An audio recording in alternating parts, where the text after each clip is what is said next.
Molt important era sumar els 3 punts a Vilatenim per no despenjar-se al grup de la part mitja alta de la classificació, i així ho van interpretar els de Sala i Ponsí.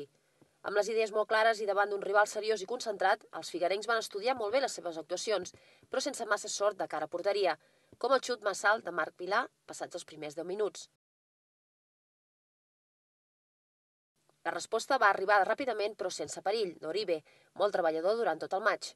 A partir d'aquest moment el Figueres es va créixer, però continuava sense tenir definició de cara a porteria, com les 2 ocasions més clares del primer temps, que van ser de Teixi, una després d'un control de la pilota passada per Cornellà i que va estavellar el cos del porter, i l'altra que en el recull d'una passada de Marc Vilà va tornar a topar amb Baro.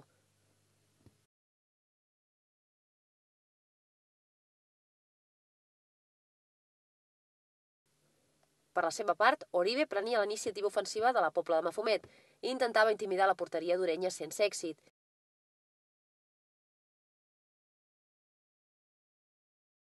No va ser fins a la segona meitat quan el Figueres va trobar el camí del gol. Marc Vilà va executar un excel·lent gol enmig d'un bosc de cames, després de recuperar una pilota del rival i envalentonar-se tot sol.